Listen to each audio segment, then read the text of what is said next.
All right, next video. Now we're going to go over cleaning our list of domains from the last one. So, this is a little bit different output than what I just ran because like maybe 10 days passed since I ran everything. But I've saved the domains that we're going to work with. So you can see, how I work on these types of things. But, use the same approach with any domains you get. So, domains are like docs.python.org. All right, so we're going to import TQDM. This is really nice for showing progress bars. Just a little extra layer to making things nicer to work with when we're analyzing Reddit. So you're not just like, oh, geez, how long will this take? Well, TQDM will show you a progress bar. It's super nifty. Only issue is Raw will return a generator. And what that means, it's kind of like that lazy loading thing with the more comments bug we went over. So to tell TQDM, hey, there's 100 things here, like what's the divisor? How many times do I have to go check Reddit for this thing? It should tell you how slow it should be. Because of that, we have to tell it, hey, there's actually 100 things, because the way Pro works, it doesn't appropriately tell TQDM the size of things. But anyways, let's go. I'm gonna run this, 46 seconds. It was last time. Let's see how this goes. Guess it's running a little slower today. So yeah, I will, I guess just fast forward a minute from this point. I'm still working on my video editing skills.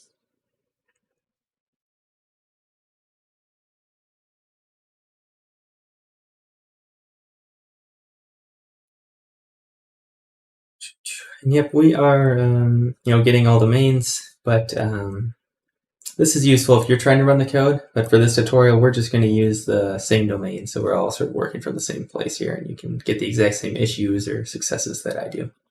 So we're going to run this cell. Again, don't run this if you're trying to run it with some other domain list, some other subreddit you're interested in. This is more for tutorial purposes.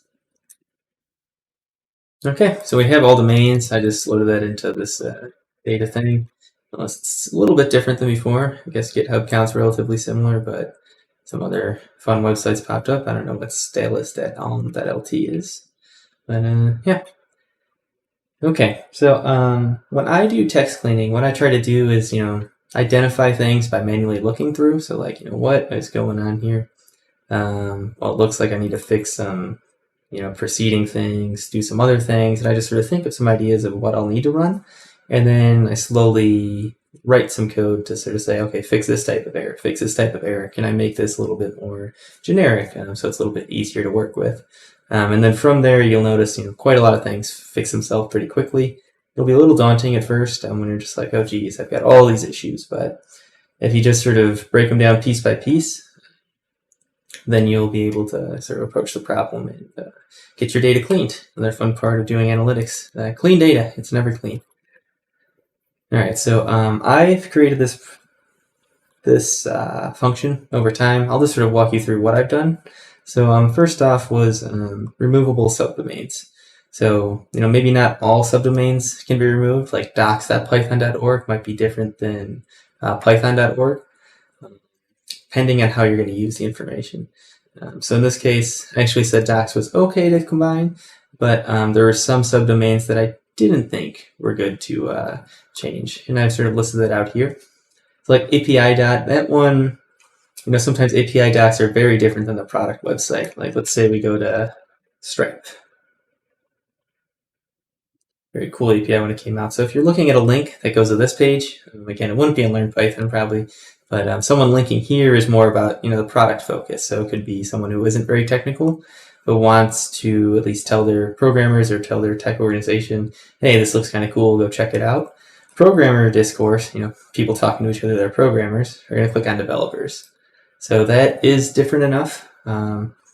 Looks like Stripe actually uses the trailing path instead of doing the prefix. Some websites will do docs dot, but I think you get the idea of what I'm saying here. It's sort of a case-by-case basis of, should I combine this, shouldn't I? What's the use of this data? And that's what you should always be thinking about, because really how you store the data depends on how you want to look at it. And with a little bit of forward thinking, you can make it well set up so you don't have to reparse everything every time you want to answer a different analytics task. Okay. So here we go, removing subreddit names. Here's this little regex I wrote for it.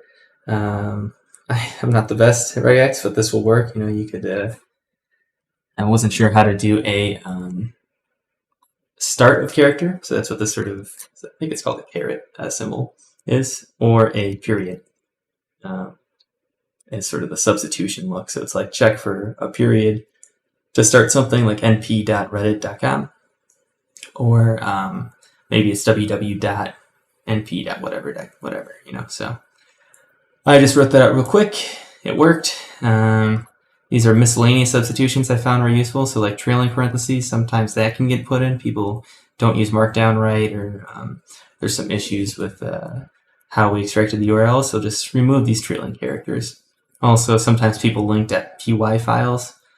Sometimes they're just speaking about a PY file, and it's kind of not what we're looking for. So get rid of that. Just look at the website. And then here's exact substitution. So like YouTube, they do this weird thing. I mean, it's really cool actually, but it's just sort of like, okay, how many .be's do I ever see? I'm not going to write a general rule. I'm just going to write a hard and fast substitution for these things I saw. And yeah. So here I've written out, the pairings of what the URL looked like before the standardization or the cleaning, and what it looked like after. And just sort of scroll through this. If you're writing this on much more data, you might want to,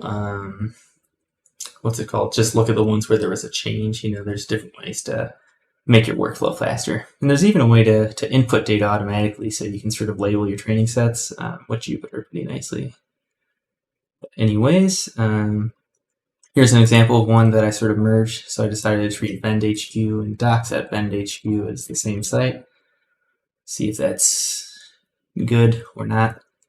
It's similar to sort of a striped site, product page describing things, and then there's also docs@VendQ, was it? Yeah. So this one, you might be like, what, Mateo, I don't really like your doc substitution, so let's just get rid of that. So boom, fine, I get it. Let's make docs its own thing. And yeah, you can sort of look through everything. Looked mostly right to me when I went through this, so I thought it was good to go. See, this was kind of messy. We want that to be dataquest.io, etc., etc. But yeah. So here we go. We're going to rerun everything. All we're going to do is standardize the URL and then just add up the counts again, just like before. And this is just a way to sort a dictionary. So here we go. All right, so the top linked place was Reddit. This has a count of 70, whereas before we didn't have our clean data, and we only had Reddit at 32. And that was because of people linking to Reddit somewhere else down here with like different forms of the website. And then followed by GitHub. And now this one, fon.org. I'm not sure what that is, so I'm going to check it out. And yeah, by all means, try this on your own subreddits you're interested in. And you might find some cool sites. You'll be like, I didn't realize, Michael Kitces is the best guy for financial planning, or super popular. And there's lots of little subreddit nuances, like different culture. This is a financial planner, and he has some really good articles. But, if you're not a financial planner, you never know that. And whatever subreddits you search, you'll probably find some really cool things. So yeah, in here, Real Python seems to be one of the top normal sites. I'm going to look at this stylist.alm.lt. Forget what that is. Also, yeah, I guess there's some big philanthropy thing going on. Not sure what this alm.lt is. This is, it's some code running thing. I'm pretty sure. Okay, here we go. Site is a little scary looking. Maybe it's spam? I'm just going to look at stylist multi Reddit. I believe it's code, though. That's why I sort of ignored it. There we go. Yeah, weird. And their website's down now? New Reddit code bug. Interesting. I don't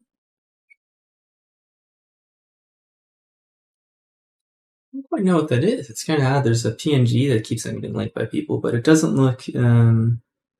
Oh, I see. I guess it's like how people are telling people how to use code block in Reddit. So not really important site. It kind of fits into Reddit or even something that we can just remove entirely. But yeah, so the biggest normal site that I've seen out of the filter we ran, I think it was top 100. Let's double check here. Top links. I just want to make sure I have the right list of what we ran. Was it top week? No, I swear I did a bigger one. Oh, was it the top? Yes.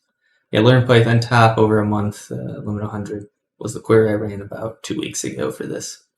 And Real Python is actually the biggest non, whatever site, one that would be informative to know and invent with Python. So yeah, if you're looking to create tutorials, kind of like I am, Real Python might be a pretty popular place. Another thing that would be interesting is to store the upvotes for each of these comments to see, how popular they are, if it's just one spammer who works for Real Python or something. So yeah, this website's a good one and referred to quite a lot in the Learn Python subreddit. There's a bunch of others, even at github.io. So if you want to write a filter, hey, show me all GitHub pages that people link to a lot, that would show up.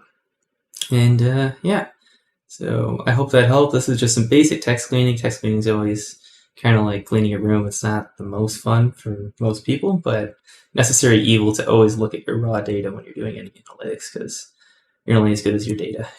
Pretty much all data is messed up in some ways.